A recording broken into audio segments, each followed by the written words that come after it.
Price Lord. கிறிஸ்துவுக்குள் பிரியமான சகோதர சகோதரிகளே, உங்கள் அனைவரையும் ஆண்டவராக இயேசு கிறிஸ்துவ நாமத்தினால வாழ்த்துக்கிறேன். இந்த அருமையான காலை வேளையில் ஒரு வசனத்தின் மூலமாக தேவன் நம்மத்திலே பேசுவாராக. சங்கீதம் 107 சங்கீதம் 43வது வசனம். சங்கீதம் 107 43. ஞானவான்கள் கர்த்தருடைய கிருபைகளை உணர்ந்து கொள்வார்கள்.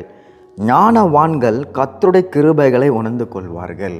இந்த வசனத்தில் நாம் வாசிக்கிறோம். யார் கர்த்தருடைய கிருபைகளை உணர்ந்து கொள்வார்கள்? யார் அதை ரியலைஸ் பண்ணுவா? யாருன்னா ஞானவான்கள். பார்த்தீங்களா, தேவன் எப்படி நம்மை மீட்டெடுத்திருக்கிறார் என்று சொல்லி நாம் அறிந்து கொள்ள வேண்டும்.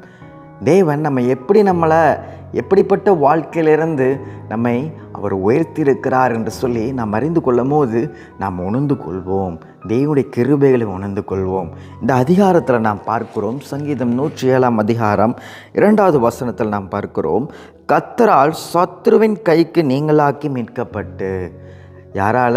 கர்த்தரால் சத்துருவின் கைக்கு நீங்களாக்கி மீட்கப்பட்டு. அப்போ சத்ருவின் கைக்கு நம்ம என்ன பண்ணியிருக்கோம்? நீங்களாக்கி மீட்கப்பட்டு அந்த ரட்சிப்பை நம்ம பெற்றிருக்கிறோம். பார்த்தீங்களா, தேவன் அந்த வெளியேறப்பட்ட அந்த ரட்சிப்பை நமக்கு தந்திருக்கிறார். ஒரு வாழ்க்கையில் நம்ம இருக்கும் போது ஒரு சாபத்தில், ஒரு பாவத்தில், ஒரு அடிமைத்தனத்தில் நம்ம விடுதலையே இல்லாமல் ஒரு வாழ்க்கை வாழ்ந்திருக்கலாம். ஆனால் தேவன் என்ன பண்ணுறாரு? அந்த வெளியேறப்பட்ட அந்த ரட்சிப்பை, அந்த மீட்பை, அந்த சுகத்தை, அந்த வெற்றியை, அந்த ஜெய ஜீவியத்தை வாழும்படியாக சத்ருவின் கையிலேருந்து நம்மளை என்ன பண்ணியிருக்காராம்? மீட்டெடுத்த தேவனாக இருக்கிறார். பார்த்தீங்களா, அப்பயே ஒரு கிருபை தந்திருக்கார், விசேஷத்த கிருபையை. அது எது வரைக்கும் தெரியுமா? அதே 30வது வசனத்தில் நாம் பார்க்கிறோம்.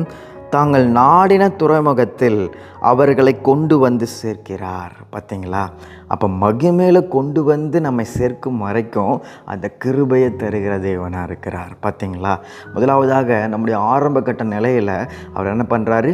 மீட்பை தருகிறார். கடைசியாக அவர் நம்முடைய முடிவில் அந்த மகிமையை காணும்படியாக, மீட்பிலேருந்து மகிமையை காணும்படியாக தேவன் என்ன பண்ணுறார்? கிருபை செய்கிறார். பார்த்தீங்களா, நடுவில் நம்ம இந்த வசனத்தில் நாம் பார்க்குறோம். அவர் எப்படிலாம் வழி நடத்தினார், எப்படி அவர் உதவி செய்தார், எப்படி அவர் சுகம் தந்தார், எப்படி அவர் போஷித்தார் தம்முடைய ஜனங்களை என்று சொல்லி நாம் பார்க்கிறோம். பிரியமான சகோதர சகோதரிகளே, நாம் இதை ஏன் உணர்ந்து கொள்ள வேண்டும் என்று சொல்லி சங்கீதக்காரனாகிய தாவீது அவர் குறிப்பிட்டு கூறியிருக்கிறார் என்று சொல்லி நாம் பார்க்கும்போது, இந்த ரட்சிப்பை நம்ம எப்படி பார்க்கக்கூடாது? நம்ம ஒரு சர்வ சாதாரணமான ஒரு விஷயம் தானே. இந்த கிருபை ஒரு சாதாரணமான ஒரு விஷயம் தானே. இந்த சால்வேஷன் ஒரு நார்மலான திங் தானே என்று சொல்லி நம்ம உணர்ந்து விடக்கூடாது. தேவன் என்ன பண்ணுறார்? நம்ம அந்த வெளியேறப்பட்ட அந்த ரட்சிப்பை சத்ருவின் கையிலிருந்து நம்ம நீங்களாக்கி, அதிலிருந்து நம்ம மீட்டெடுத்து அதை தந்திருக்கார் உங்களுக்கு, எனக்கும். பார்த்தீங்களா, அப்போ அதை நம்ம கிருபையை ஒவ்வொரு நாளும் நம்ம என்ன பண்ண வேண்டும்? உணர வேண்டும். அதை கிருபையை ஒவ்வொரு நாளும் நம்ம ரசிக்க வேண்டும்.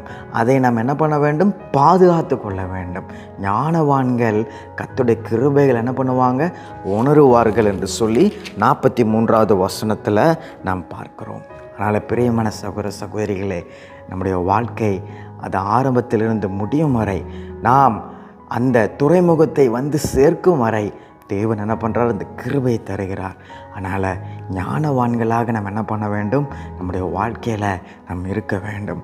நம் பேதைகளாக இந்த கிருபை என்ன பண்ணக்கூடாது? நம்ம அசட்டை பண்ணக்கூடாது. பேதைகளோ நெடுகம் போய் என்ன பண்ணுவாங்க? தண்டிக்கப்படுவார்கள் என்று சொல்லி வசனத்தில் நாம் பார்க்கிறோம். அதனால் பேதைகளாக இந்த ரட்சிப்பு ஏதோதானோ என்று சொல்லி இந்த கிருபை சர்வசாதாரணமாக அந்த கிருபை போக்கடைக்காதபடி ஒவ்வொரு நாளும் தேவன் நம்முடைய வாழ்க்கையில் தந்த ஜீவன், அந்த பலன், அந்த சுகம், இந்த பாவமன்னிப்பின் நிச்சயத்தை உணர்ந்து ஒரு வாழ்க்கையை வாழ்வோமாகில் தேவன் நிச்சயமாக நம்மை ஆசீர்வதிப்பார். ஒவ்வொரு நாளும் அந்த கிருபையை உணர்ந்து கொள்ளுங்க. ஞானவான்களாக ஒரு வாழ்க்கை வாழுங்க. அந்த தேவன் இன்றும் என்றும் சதா காலம் இருக்கிற தேவன். அவர் நித்தமும் உங்களை வழிநடத்தி செல்வார்.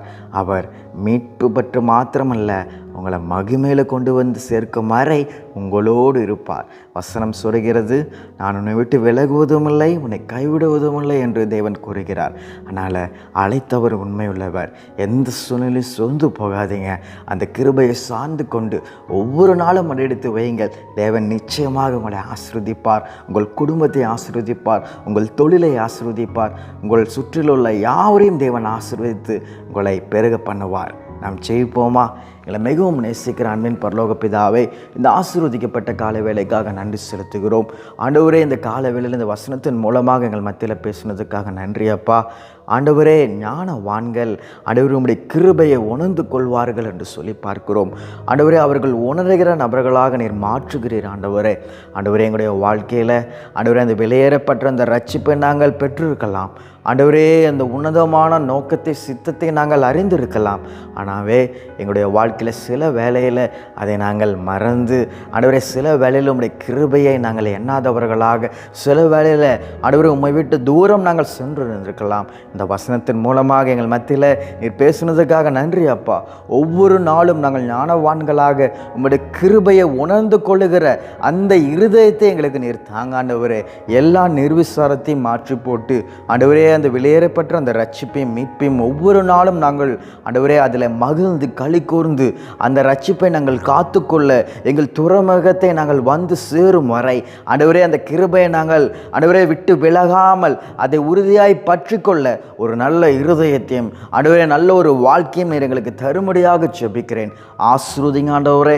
இந்த கால வேளையில் ஜெபிக்கிற ஒவ்வொருடைய வாழ்க்கையும் நீர் ஆசீர்வதிக்கும்படியாக ஜெபிக்கிறேன். அந்த கிருபையை ஒவ்வொருவரும் ஒவ்வொரு நாளும் உணர்கிற நபர்களாக நீர் மாற்றும்படியாக ஜெபிக்கிறேன்.